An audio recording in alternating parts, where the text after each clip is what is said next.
Volvemos a encontrarnos. Celebremos juntos la quinta edición del Live Festival Jericó, un encuentro que reúne diversidad de pensamientos, sonidos, imágenes y palabras para inspirarnos a tejer conversaciones e imaginar nuevos mundos posibles. Durante 3 días disfrutaremos de grandes invitados como Laura Restrepo, Luz María Sierra, Elisa Guerra, Pablo Diors, Yayo Herrero, Adriana Villegas, Marta Incapié, Santiago Rojas, Gabriel Mesa Nichols, Paula Moreno, Cristina Fuentes Larroche, Horacio Benavides, Indira Serrano, Daniel Morczynski, Santiago Beruete, Andrea Echeverry, entre otros. Ven y disfruta de una edición que reúne recuerdos y aprendizajes para mirar con optimismo el futuro.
Muy buenas noches.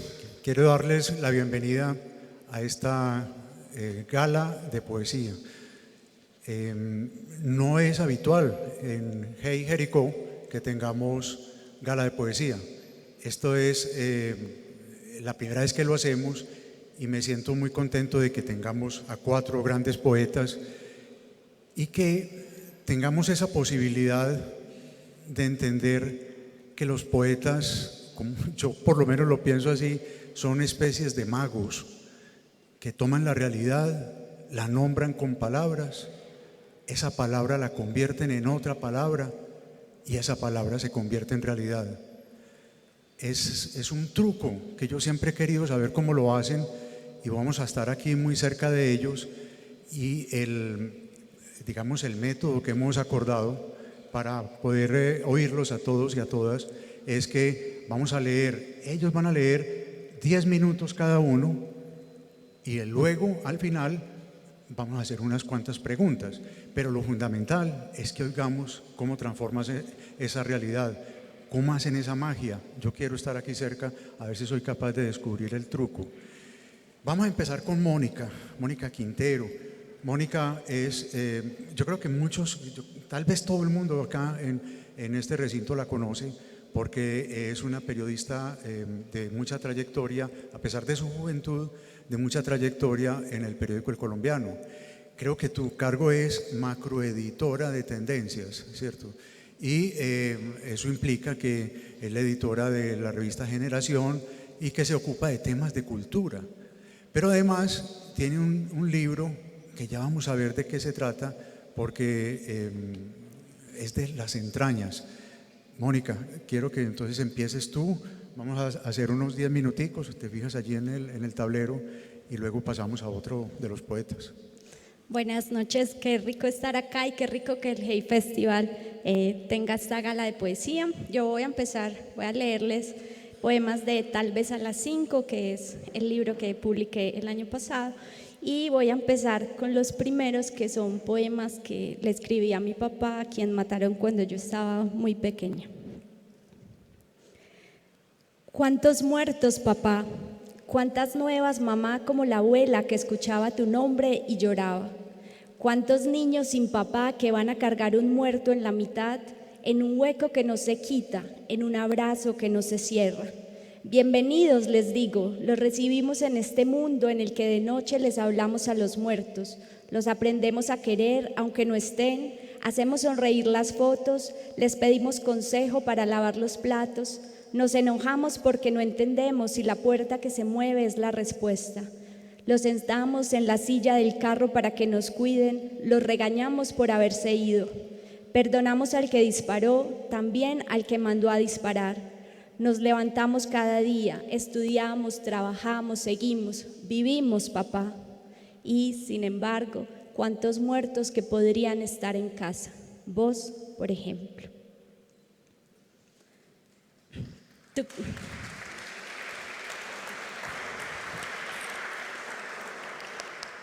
Tu cuerpo es polvo en un cementerio, en un osario de 30 por 30 y de fondo, no sé. No hay nada más que un nombre y una fecha que envejece. Al lado, una flor de plástico, del olvido. No nos gustan los cementerios. De tu cuerpo no queda nada, el fémur, quizá, que ya no sirve. Te mataron un día cuando yo no sabía aún que la gente se moría. No entendí la muerte ese sábado, aunque lloré toda la noche como si hubiera sabido de tu conversión temprana. Desde las 5 eras un muerto, tal vez antes o un poco después. Nadie se acuerda de la hora exacta y menos yo, que entonces no sabía de horas. Comenzaste tu vida de muerto esa tarde y yo mi vida de huérfana ese día. Lloramos una vez en un sueño, la única vez. Hablamos toda la noche y regresaste a ese lugar donde vives ahora, que no es mi casa. Te he liberado varias veces por un consejo repetido de los amigos. Vete, sé un muerto tranquilo, adiós. Y siempre ha sido ese espacio vacío en un lugar de mí que no sé dónde ubicar. Nos mataron un sábado en la tarde, tal vez a las 5, papá.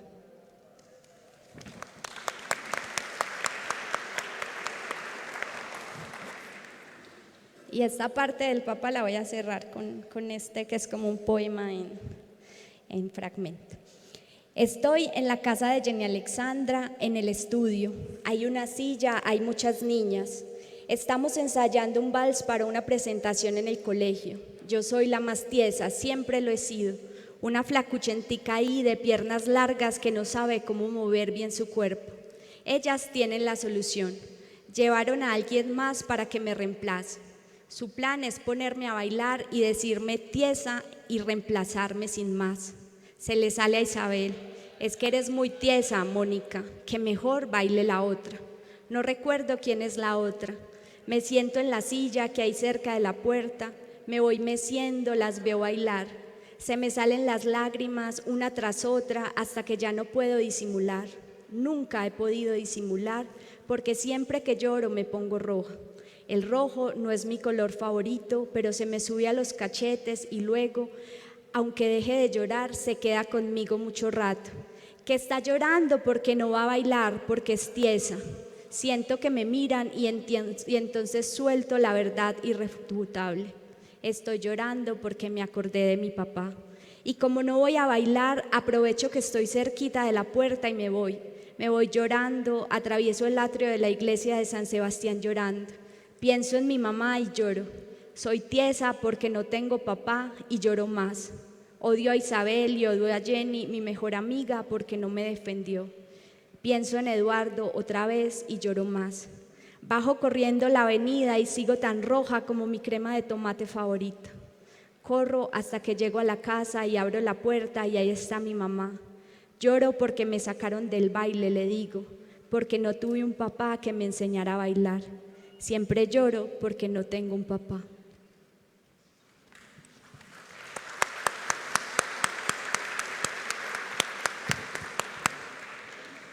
Y aquí ya entra como otro ritmo. Me presentaste a tu novia y yo jugué con el gato de ella para darme tiempo de morir y tiempo para ser capaz de decir hola como un fantasma. La miré hasta el fondo para escarbar y descubrir qué fue lo que te gustó de ella y qué tiene de más. No encontré nada distinto a una muchacha común y corriente. Yo también soy común y corriente, pero compararse es lo más fácil. Yo hago pan, por ejemplo, y soy más mona, más alta, escribo poemas. Trato de entender que de este cuerpo y de esta mente y de este ser que te quiso hasta el último pedazo, hasta el dedo meñique, te dejó de gustar un día. ¿Qué fue eso que tiraste al pasado, que echaste a la basura, que rompiste en pedazos tan finos para no tener la tentación de volver a juntarlos alguna vez? Y no encontré nada, salvo que Rulfo debería ser tu gato, salvo que yo debería ser ella, salvo que yo no debería estar aquí, salvo que sos terrible, presentarme a tu novia, debo estar en el limbo. Vamos a llorar, a sentarnos al final de la escalera y a llorar hasta que quedemos vacíos, hasta que no existan lágrimas y la sal nos queme las mejillas. Sentémonos juntos como antes del coronavirus, en espacio para el frío, sin miedo. Lloremos, no hay afán. Dejemos escapar grititos de dolor y si quiere gritar duro, grite. Y si quiere decir hijo de puta, diga hijo de puta. Sentémonos horas ahí, dejemos que la tristeza nos devore, sintámonos tristes, acompañados, pero tristes.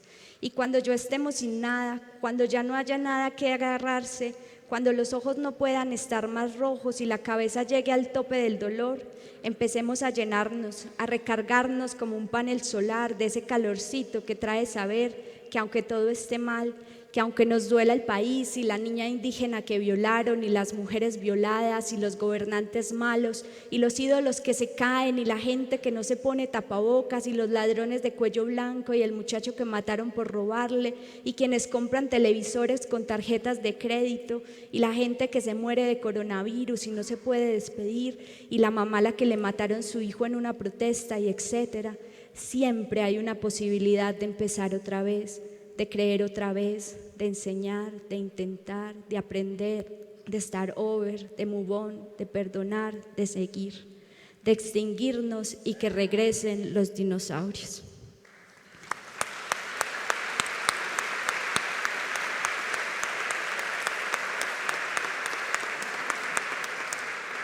Y voy a cerrar con este, que no está en el libro, pero me gusta leer. Dicen los militares que los mataron, que armaron una redada y les dispararon como si fueran guerrilleros. Mintieron. Los mataron y les pusieron botas, les inventaron una historia, los convirtieron en número. 6.402. Celebraron. Tantos muertos, tantas bajas para llenar la planilla. Eran campesinos, en cambio, con una familia, con una mamá, con un papá, con un tíos, con hermanos, algunos con hijos. Tengo la imagen de esa mamá llorando, indescriptible e inconsolable. Su hijo no era un guerrillero, no lo era. Su hijo es un falso positivo, como lo nombraron. Enterró a su muerto y tuvo que limpiarle el nombre y gritarlo. No era guerrillero, no era guerrillero, no era guerrillero. Fue un número. En este país te matan por estar en tu casa, por ir por la calle, por estar indefenso, por estar enfermo, porque los militares cumplan unas metas. Te matan por nada y el dolor se multiplica 6.402 veces. Muchas gracias.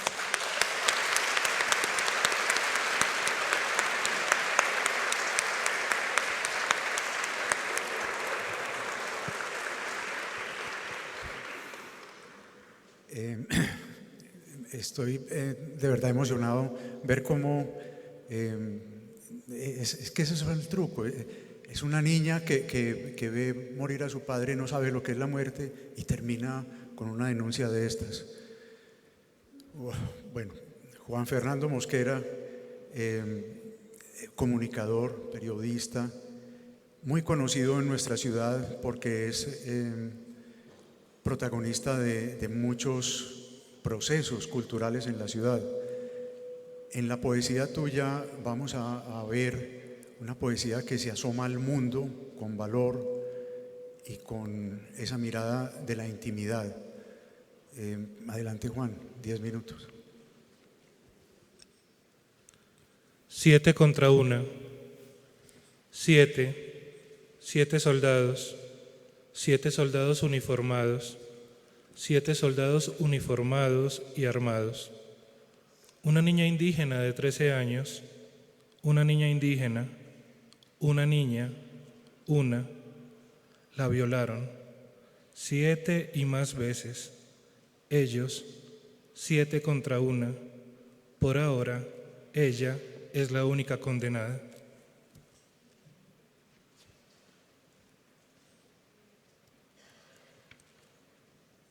La abuela. La abuela olía a tabaco. Ese aroma se fue cuando el cáncer llegó. La abuela tenía una máquina de coser movida por un pedal y la fuerza de su cariño. Cosía ropas ajenas por encargo, cosía las nuestras. Los hilos, las telas, la tiza, todo se detuvo cuando el cáncer llegó. La abuela caminaba trechos largos. Sus zapaticos de tela conocían de memoria Aranjuez, Manrique y Campo Valdés, y no hubo un paso más que no fuera a rastras cuando el cáncer llegó. La abuela se llamaba Cecilia y también Antonia. Le decíamos Toña, no le gustaba, entonces le decíamos Toña otra vez. Cuando el cáncer llegó, supe que la muerte vivía en casa en el cuarto de al lado. Cuando el cáncer llegó, la abuela se fue apagando, no como una vela ni como un cirio, sino como un tabaco que termina en cenizas. La abuela preguntaba al final de todas las tardes, «¿Es lunes? ¿Está lloviendo?» Igual si afuera había sol y era martes o jueves. Cuando el cáncer llegó, no importaron calendarios. El cáncer no pregunta si es lunes o si llueve. El cáncer no pregunta, se fuma tu vida como un tabaco. Cuando la abuela murió, no preguntó nada. Era lunes y llovía. Las empleadas suben a esta hora una loma parecida a la suya en la pendiente, no en el paisaje. Van camino a cuidar niños de otros tan parecidos a los suyos y con posibilidades tan distintas. Van a limpiar casas tan diferentes a la propia, con tanto cariño como si fuera suya. Suben a esta hora hileras de mujeres como un ejército de lo cotidiano a afrontar guerras domésticas. Se despiden en las porterías de los edificios altos con la promesa de verse al final de la tarde para regresar al otro lado de la ciudad, a una loma tan parecida a esta, en la pendiente, no en el paisaje, para abrazar a sus propios hijos en la noche después de velar en el día por hijos ajenos.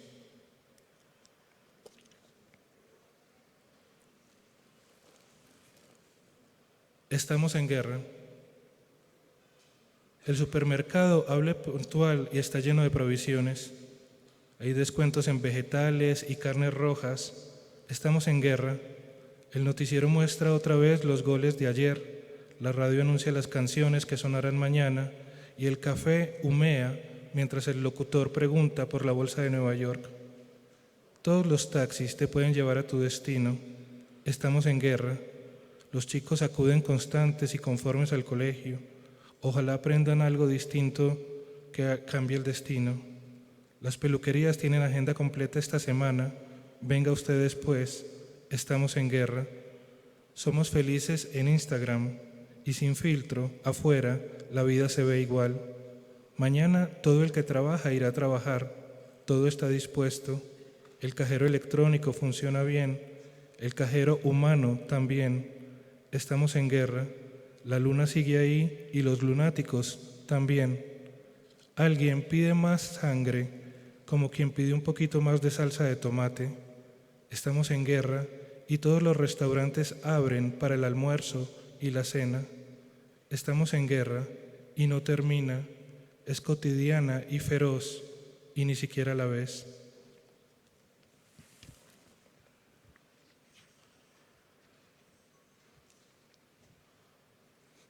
Hace tiempo no hablamos, ni de pájaros, ni de vuelos, ni del viento. Solo el silencio del teléfono mudo al oído del mundo nos habla. Tengo miedo de que llame una tragedia con tu nombre. Y entonces, cuando sea tarde para todo, dirás, hace tiempo no hablamos, y volarán pájaros.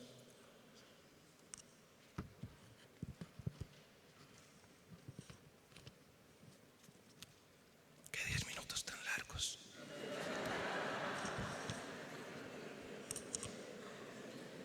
Ya viene el lobo.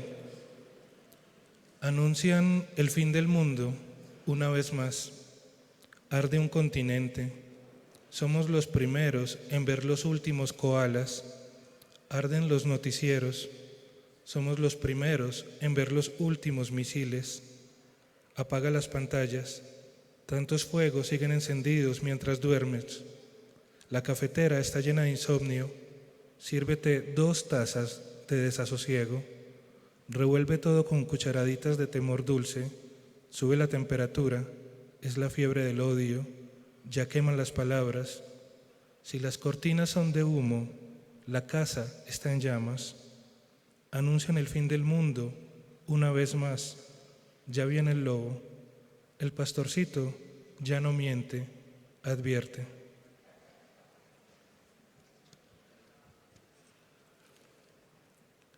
Ya no verde.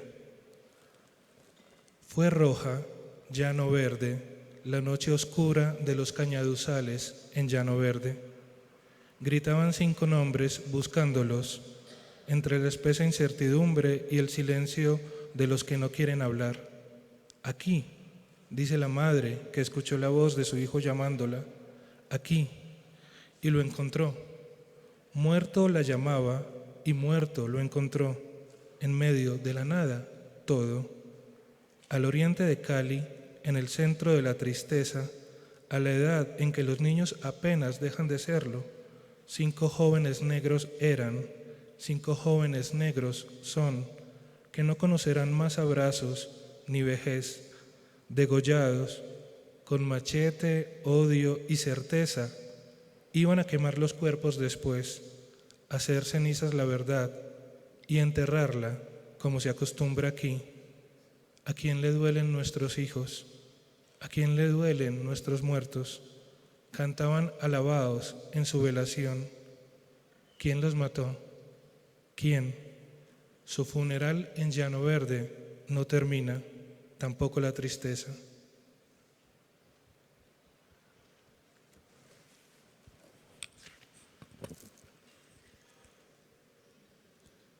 No queda más que cerrar la puerta. Afuera está el mundo, el universo adentro, la paz ajena, las guerras propias. Todo está poblado de ausencias. Hay lugares en que decir mezquino es hablar de un gentilicio. Las miradas bombardean, disparan las palabras, los comentarios detonan.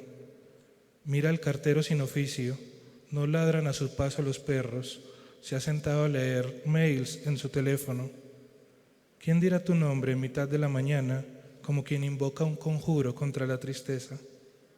No queda más que cerrar la puerta. Los predicadores de la guerra insisten más que los testigos de Jehová y llegan más temprano. No queda más que cerrar la puerta. En la calle hablan de ti, pero tú no les importas. Solo quieren sentir el sabor de sangre en el paladar. No queda más que cerrar la puerta. Pronto será hora de olvidar las llaves.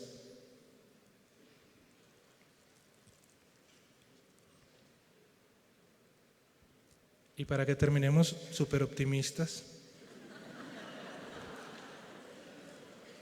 a veces lanzo al mar mensajes en una botella y se quiebran las botellas, el mar y yo.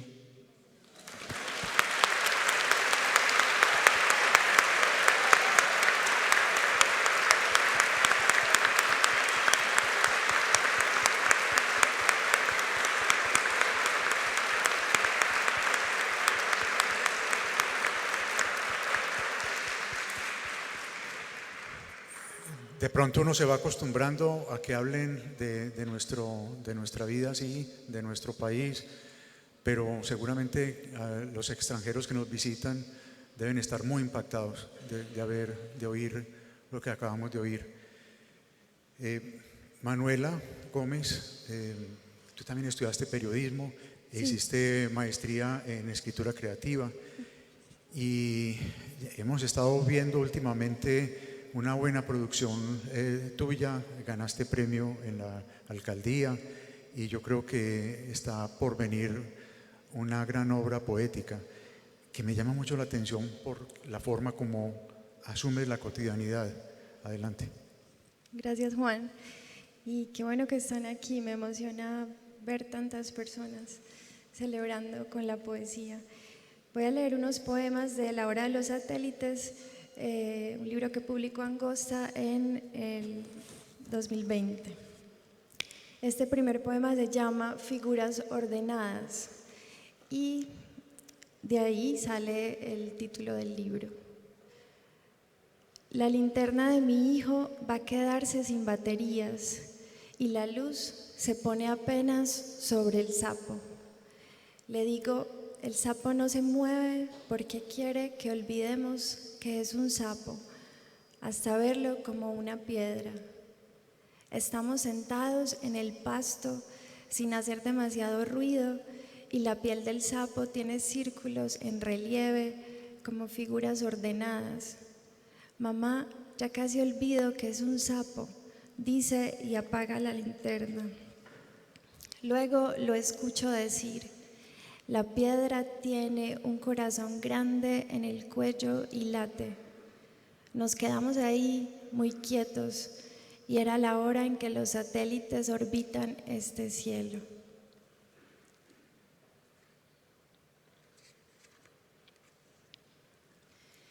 Este se llama El niño tiene miedo del lémur de mordida venenosa. No sé si conocen ese animalito, pero una vez estábamos viendo, no sé, cualquier documental y apareció el lémur y tenía unos ojos muy miedosos. A mi hijo le dio miedo. Bueno, dice así. El niño tiene miedo del lémur de mordida venenosa. Lo vimos en la televisión. Miraba con sus ojos grandes hacia la cámara nocturna. Por eso el papá no duerme conmigo y yo me quejo. No me da miedo, pero estoy muy sola. Anoche me levanté para arropar al niño y los vi a los dos dormidos, agarrados de la mano. El papá acostado en un colchón a ras del piso con el brazo extendido sobre la cabeza para alcanzar el cuerpo pequeño en la cama más arriba. Y esa canción que solo dice Satanama, para que el niño no piense. No sé cómo, pero supe, ese amor a nuestro hijo también era para mí y no podía ya medirlo porque andaba solo, crecía, se achiquitaba, volvía a crecer de una manera casi involuntaria. Entonces fui a mi cama y me acordé de las primeras veces que dormimos juntos. Yo apretaba una de sus manos, la ponía quieta sobre mi pecho y a ratos me parecía independiente del cuerpo, como un animal que me protegía con su peso.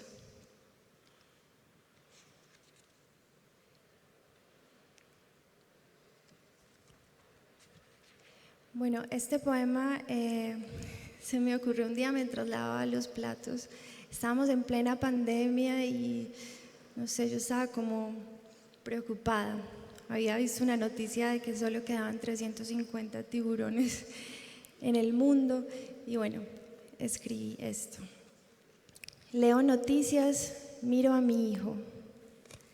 Dicen, hay millones de fugas de metano en el Ártico. Los microbios derriten más rápido los suelos congelados. Cambian las corrientes, suben las aguas, bajan las aguas, adelgazan los osos polares, desaparecen. Solo quedan 350 tiburones blancos en este mundo, el mismo mundo que acoge a mi bebé de 20 meses, a los sonidos que se forman en su corazón chiquito pero acelerado, a su pelo aún sin lavar, que refleja parte de cielo, parte de sol. Y cuando un avión pasa arriba diminuto y corta el universo, él lo señala con sus manos picadas de mosquitos, salada por el agua, la tierra de las fuentes. Después en casa apaga las velas con su propio soplido y lleva a la chimenea el papel periódico, lo hace bolita, lo lanza, espera a que empiece otra vez el fuego. Perdona si insisto y te hablo así de mi hijo, pero hace unos meses apenas sostenía la cabeza y poco antes de eso, en la primera ecografía, el doctor dijo, mientras me introducía ese aparato de metal frío, que no había embrión, que lo que yo tenía adentro era un tumor muy pequeño. Y si lo vieras ahora caminando a tumbos por este monte, te conté que ya sabe cuáles son las guayabas maduras, que las toma del árbol y se las come enteras. Entonces no seguimos sosteniendo entre todos un milagro. La mayor parte del cosmos está vacía, dijo Sagan, vacía, helada, oscura, universal. Y aunque todavía no tengas hijos o no vayas a tenerlos en absoluto, yo sé, conoces esta tibieza que nos lleva por igual a ti y a mí con tanta precisión que no nos damos cuenta.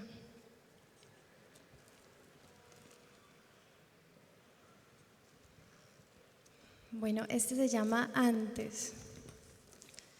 Antes mi hijo decía luenga en vez de lengua. Yo no lo corregí ni una sola vez. Amaba el sonido de esa palabra extraña como recién nacida. Cuando alguien le enseñó, se dice jirafa, no firaza. De verdad lo lamenté. Igual con la mariposa que antes era papiosa. Sabía que esas palabras no se quedarían mucho tiempo ahí en su voz. ¿Para qué apurarse entonces? Las palabras habituales están ahora en su sitio, excepto cuando quiere hablarme de jaguares y dice, mamá, están en vida de extinción. Ya sabemos, no hay que decirle nada. Quizá queden algunos días así en que la vida se extinga sin intermediarios. Y voy a leer para cerrar uno inédito, pues que no he publicado. Y lo escribí cuando mi hijo menor, Teo, estaba aprendiendo a usar el baño, que es un momento súper privado y cuando uno acompaña a los hijos al baño y que pasan cosas pues hermosas, no sé, Teo por ejemplo se pone todo filósofo y hacer unas preguntas. Bueno, dice así, Teo ya no usa pañales, mamá necesito ir al baño, dice, y yo interrumpo lo que hago, corro, lo alzo, lo siento sobre la taza. Él empuña sus manos, se cuida de no tocar, balancea las piernas, pide que me acerque, entonces me acuclillo. Soy ya una cueva, un borde. Toco su nariz con la mía y me distingo en los ojos de líquido y cristal, juiciosos en su campo de gravedad. ¿Dónde está lo imperativo? ¿Dónde lo espontáneo? Mis lunares los repasa con las yemas, los ordena como enumerándolos, aunque todavía no sabe contar. Pasa por la frente, las mejillas, llega al cuello. Entierra el cachito de las uñas. Pregunta si puede arrancarlos y me hace reír. Le digo que no, que una vez lo intenté. Sus raíces son tan largas que no podríamos seguirlas. Me toca el pecho, hunde las uñitas en mis tetas, que si nació de mi corazón, pregunta. En su voz encantadora insiste, nací de ahí, mamá. Me pincha, me río. Estas son las partes que protejo, las recojo a ras del suelo en el baño. Solo podemos conservarlas en condición de padres. Mi hijo no va a acordarse de eso, de ellas, perdón. Mi hijo no va a acordarse de ellas. Yo sí, y van a cambiarme para siempre. Gracias.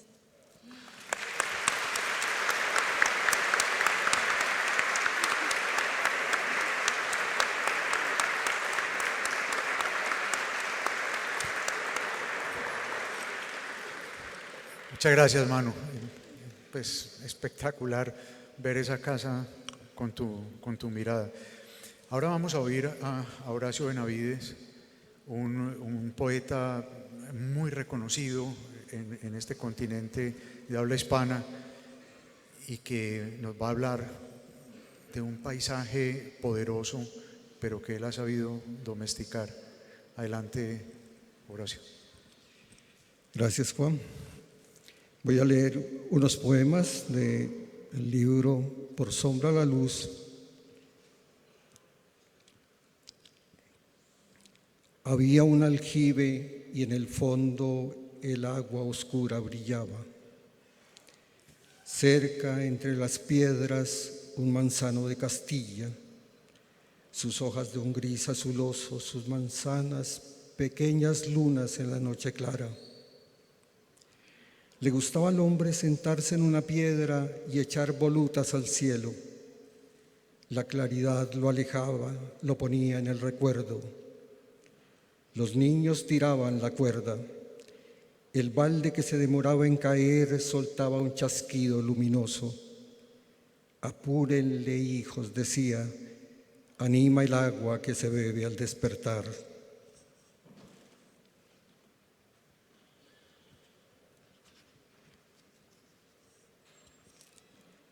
Lo que saben las manos. ¿Qué tienes en las manos?, dijo el niño. Tócalo, contestó ella. El niño palpó el lomo frío. Una piedra. Te has equivocado. Toca de nuevo. El niño volvió a pasar la mano sobre el lomo terso y tibio y sintió una ligera vibración. Pero no vuela. Podría hacerlo. Sóplalo. El niño infló los cachetes y antes de lanzar el aire recibió un aleteo en la cara. Es tuyo, dijo ella. El niño lo recibió en el cuenco de sus manos, lo guardó con cuidado en el bolsillo y por un tiempo del tamaño de un gorrión sintió su tibieza a través de la tela.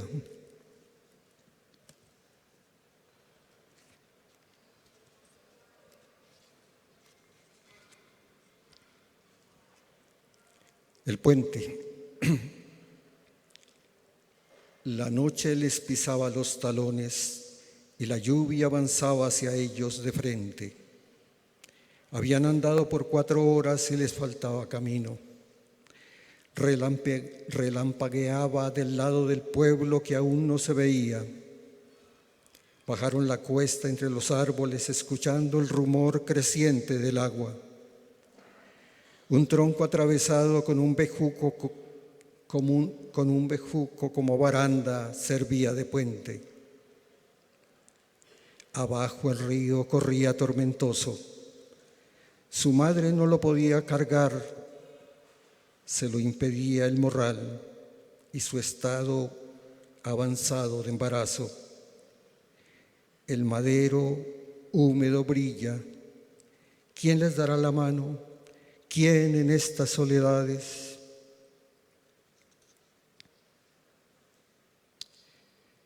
Encuentro con mi madre. Hago el camino que de niña hizo mi madre por entre montañas y grandes abismos. La veo venir, menudita, tendrá 11 años, quemada por el sol su piel trigueña. Me mira de reojo con sus pequeños ojos miel muy vivos. Lleva la mirada a otra parte como recordando. Quisiera detenerla, decirle que soy su hijo, mejor que seré su hijo, pero no me entendería. La dejo seguir su camino hacia San Juan, donde su tío, a quien tanto quiere.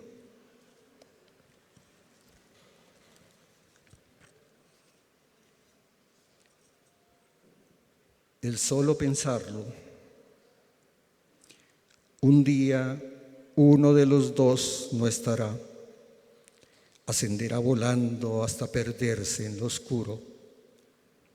Mas una parte nostálgica de la costumbre rondará por la casa. Tal vez digas, vi pasar una sombra y se te oscurezca el corazón. Qué cierta eres en esta hora en que el crepúsculo juega a esconderse en tus ojos. El solo pensar en la ida te ha bañado de luz.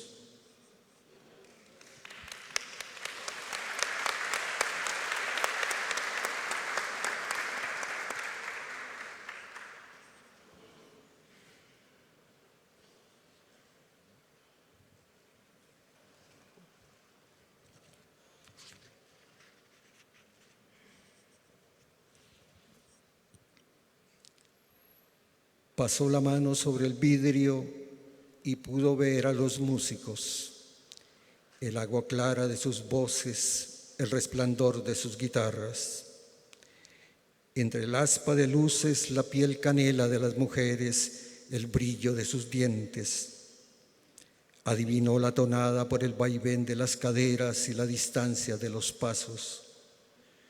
Los bailadores se sentaron y los músicos se secaron el sudor con pañuelos blancos. Vámonos, hermano, dijo, antes de que el gallo borre con su luz la fiesta.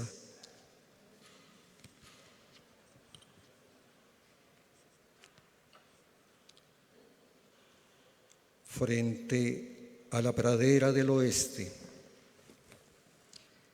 fuimos y vinimos por la estepa de confiable hierba y piedras. Y mientras descansábamos en silencio, apoyados en nuestros bordones, era negra la pradera en la que pasían ciervos de oro.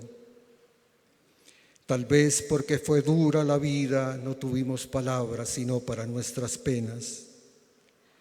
Ahora, frente a la llanura que se extiende sin orillas, intento unas palabras de agradecimiento y elogio. Piedra, capullo de la mariposa, cofre de la nube, el mar duerme en ti su más largo sueño. Voy a terminar con un poema para mi abuelo, quien cuando yo tenía 3 años me llevó a conocer un potrillo.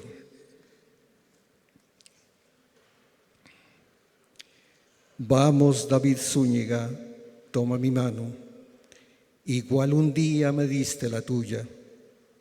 El potrero está cerca, escucha el golpe de la puerta de golpe. No te preocupes por las malezas, alguien las arrancará. Olvida las deudas, los pequeños rencores. Mira en la hondonada a tu yegua blanca, su potrillo negro. Sonríe cuando oías el violín del músico llegado de San Juan. Hermoso potro, mira cómo la melodía corre con brillos de aceite por su lomo, desciende por sus patas largas y se desliza entre la hierba como culebra de agua. Mira la estrella ascendiendo de su frente hasta tu noche extensa. Detente por un instante en la orilla de este cielo que pronto se borra. Muchas gracias.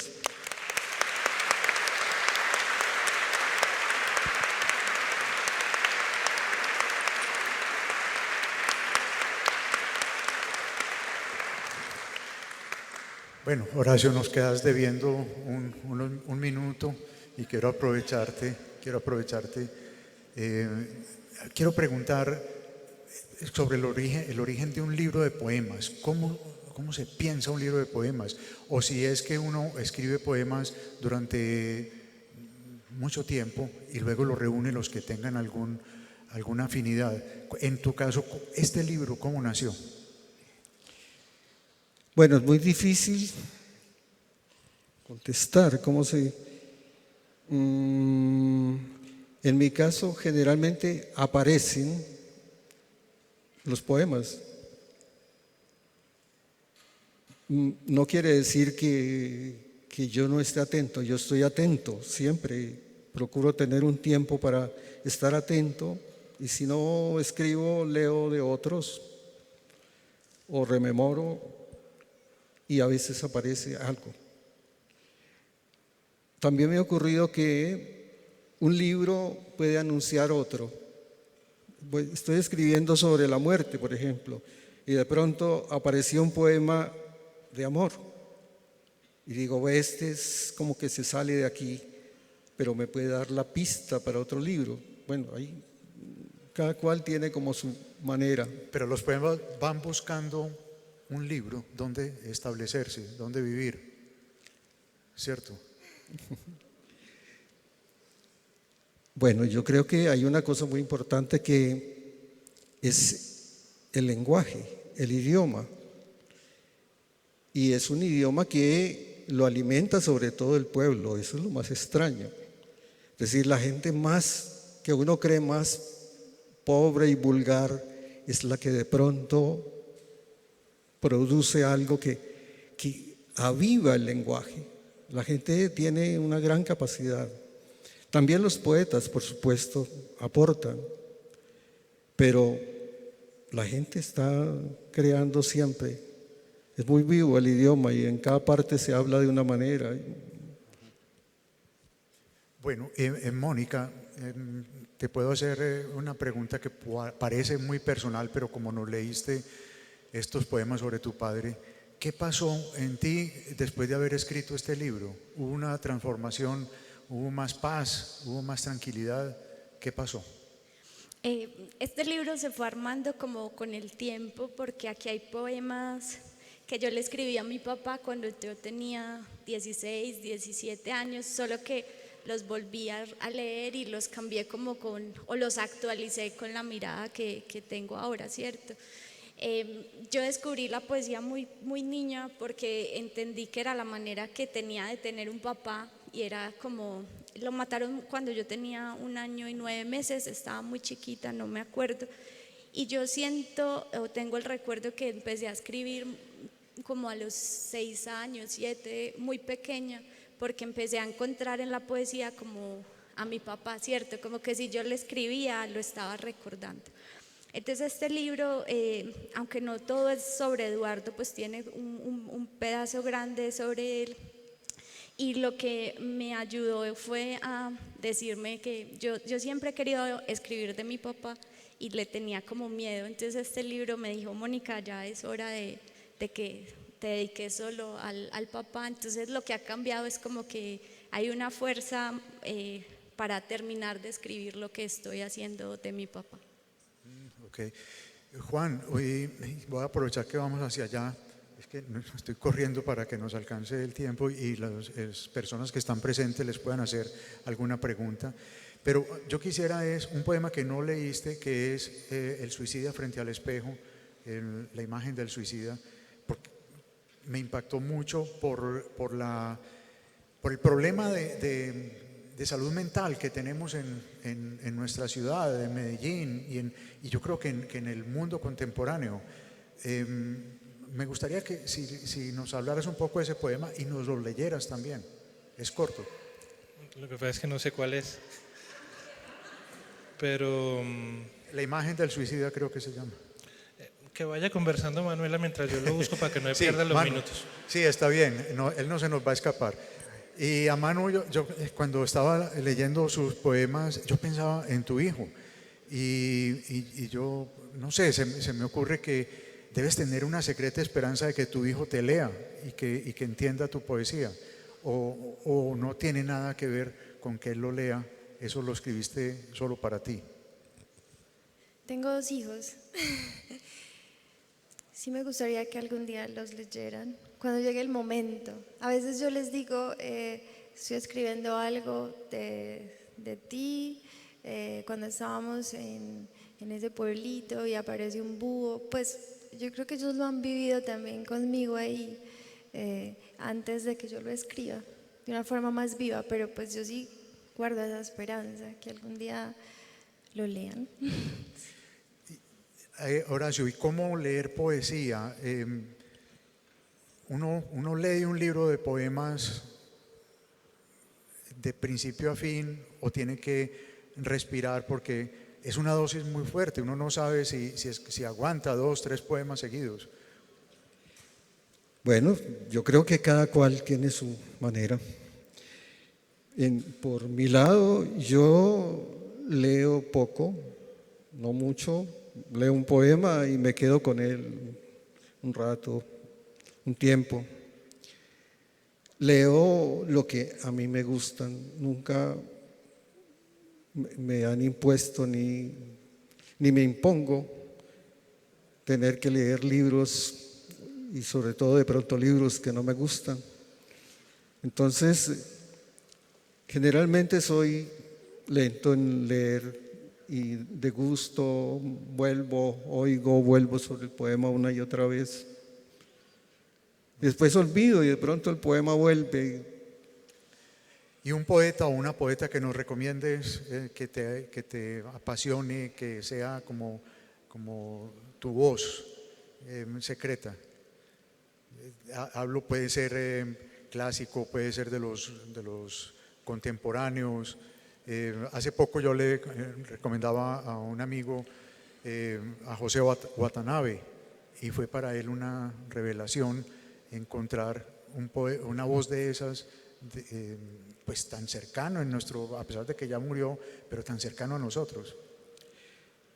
Bueno, a ver, hay un poeta que parece muy joven, es muy fresco, y es un poeta del 1207, nació en lo que hoy es Persia, o no, en lo que era Persia, que era muy grande.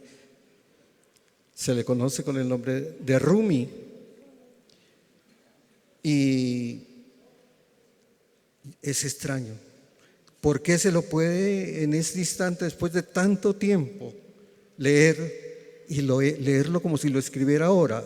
Además, a él le han copiado todos, todos los grandes. Por ejemplo, Baudelaire, siempre nos admiramos con el poema ese que embriágate, de poesía, no sé qué, de lo que sea, pero embriágate. Eso está en Rumi. Eso de la muerte, que un hombre aparece y le dice a su, pensemos la palabra, ¿no? A una persona que tiene poder, le dice: préstame los caballos, que se me ha aparecido la muerte, me ha hecho un gesto. Eso está en Rumi, es decir, eso es copiado. Bueno, pero eso también vale, es decir, el otro lo puede hacer en otro idioma y lo hace sonar en su idioma y puede ser casi otro poema, pero viene de ahí. Entonces yo creo que busquen Rumi y eso está en internet y de pronto encuentran una buena traducción. Okay. Bueno, yo creo que Juan encontró algo similar, ¿cierto? No encontré el mismo poema. El libro se llama Estaba en llamas cuando me acosté. Los 4 vamos a estar ahorita firmando libros, pueden ir y comprarlo y encontrar el poema que yo no he podido encontrar. Pero sobre el suicidio pienso, lo tengo cerca y escribo, no solo ese poema. Me encontré uno que tiene que ver con algo que sucedió cuando estuvimos todos confinados, que fue una historia que a mí me sacudió mucho, que luego a los meses haciendo un programa de televisión invité a una mujer que era madre de un niño suicida y resultó ser que era la mamá del niño por el cual escribí este poema. La madre gritó como lo hace un dolor que nunca termina, justo en el momento en que empieza. Tan fuerte fue el grito que quien haya escuchado no olvida el sonido que funde tristeza y horror. No leerás su nombre en el periódico, no pronunciarán su nombre en la radio, no verás su rostro en la televisión. Los niños no existen en las noticias, solo sus tragedias, y a veces ni eso. Escucho el llanto de la madre del niño suicida y ese llanto son tantos llantos porque ya son tantos niños con final apresurado en tan poco tiempo. Está sucediendo en este instante. Miedo y abismo están confinados en casa, tal vez contigo. Aunque cierres los ojos, la muerte nos sabe mirar. Bueno, unos minutos.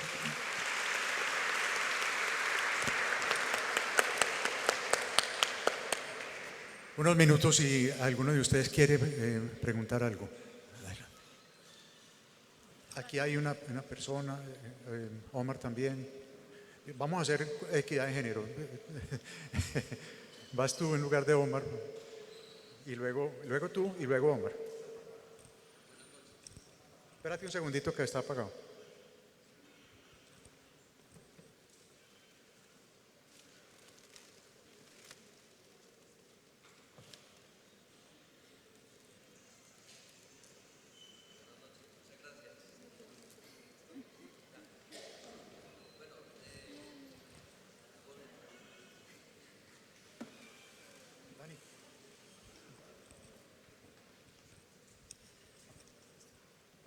Gracias. Con mucho asombro, yo veo que ustedes han hecho poesías de situaciones muy difíciles. La muerte del papá de un modo violento. Han hecho poesías sobre la muerte de estos muchachos en Llano Verde, los falsos positivos, la violación de una niña. Entonces mi pregunta es, ustedes que logran sacar la belleza de ahí, ¿qué colirio nos tendríamos que echar nosotros en los ojos para tener esa mirada? Porque esa belleza es la que puede salvarnos de este horror que vivimos en esta Colombia. Bueno, Bueno, buenas noches.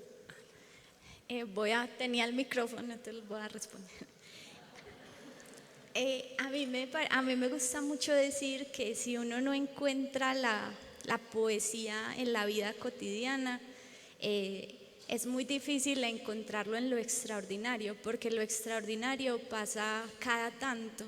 Entonces es en la vida cotidiana, que es en la que estamos todos los días, donde uno tiene que abrir los ojos, porque ahí es donde está realmente el poema. Y es tan simple como observar los zapatos, observar nada más un poema cuando uno cocina y hay algo, es simplemente estar listo para que eso llegue.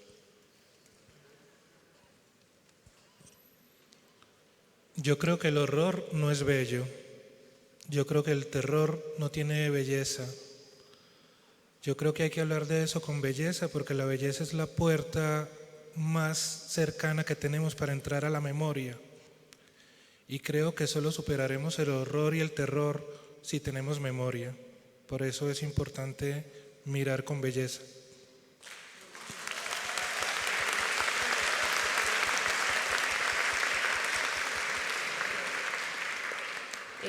Bueno, buenas noches. Gracias pues a los cuatro por esas palabras tan hermosas y también tan desgarradoras y fuertes que pues nos hacen no olvidar. Mi pregunta era muy parecida a la del compañero, pero entonces quería como preguntarles más desde la parte práctica del escribir poesía y como el quehacer cotidiano, ese miedo a enfrentarse al papel en blanco. Para los que tal vez nos interesa escribir poesía, ¿qué consejos nos dan? Pues como qué pequeños tips tienen ustedes de pasar de las inspiraciones del día a día al hacer. Gracias. Voy a responder. Premiarte con un café rico, con la música que te gusta, prendiendo una velita, leyendo, teniendo cerca a Rumi, a Marie Oliver, a los poetas y escritores y escritoras que admires. Yo escribo a mano mucho y repito y repito. Me gusta una forma, una técnica que es repetir con diferencia. Entonces, una libreta mía puede tener solo solo un poema, y en la repetición, en la transcripción, el poema va variando. Y sentarse sin mucha pretensión, o sea, no pensando voy a hacer una obra maestra, porque nunca termina uno haciendo nada si tiene ese pensamiento, sino más bien,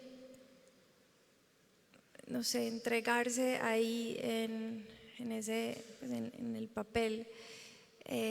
También cambiar de posiciones, no siempre tiene que ser sentado, uno también se puede, no sé, poner en cuclillas, llevarse el poema mientras está en otro lugar, mientras está haciendo la fila para pagar en el mercado. Eso. ¿Quién más? Bueno, yo creo que un poeta decía que se puede escribir poesía y se pueden hacer tantas otras cosas. Yo creo que no hay que preocuparse por eso. Más bien, yo creo que sí hay que preocuparse por tener los sentidos despiertos, los ojos para ver, los oídos para oír, la mente para hacer tantas cosas. Si uno está despierto realmente, puede oír en los otros lo que están diciendo, y de pronto cualquier persona suelta algo que es maravilloso, que es extraordinario, y no es un poeta, lo está diciendo. Entonces, bueno, si a alguien le llama la atención, pues escribe y lo hace lo mejor posible, pero yo creo que es la vida lo importante. Poder ver al otro, poder ver las cosas, poder ver los animales, el mundo.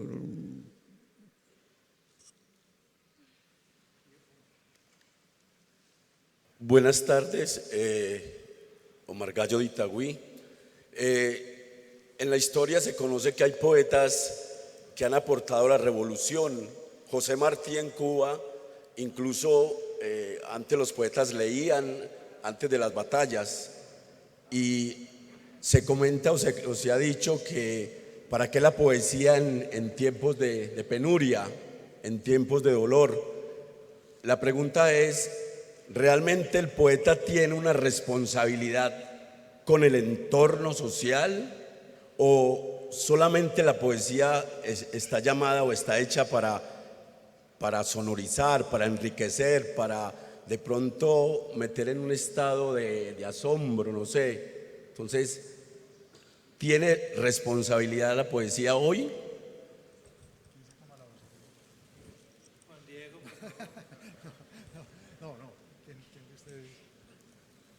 Pues mira, por ejemplo, a mí la poesía me ha servido para entender por qué mataron a Eduardo cuando yo tenía 1 año 9 meses y por qué he crecido sin papá. Y lo más bello es que yo me he encontrado con este libro, es muchas personas diciéndome, a mí también me mataron al papá o a la mamá o al tío. Los colombianos estamos llenos de un montón de vacíos, y a mí me parece que hay que hablar de eso. Y si la poesía sirve para que alguien diga, ve, yo también tengo algo que contar, algo que decir, eso ya es suficiente. Si un poema a alguien le sirve, así no sea en colectivo, sino para entender su propia historia, el poema ya sirvió para algo. Por lo demás, por lo menos yo, por ejemplo, escribo sobre todo para entender lo que me pasa, y a mí la poesía me ha permitido seguir viviendo, como continuar. Y ya ahorita hablaba con alguien, y a mí me encanta que la gente cuando lea tal vez a las 5 llore. A mí alguien me dijo, ay, me pusiste a llorar. Yo, menos mal lloras, porque es eso, la poesía en un país donde pasan tantas cosas, hablar de eso y llorar de eso es importante. Bueno, yo creo que un aplauso para nuestros poetas.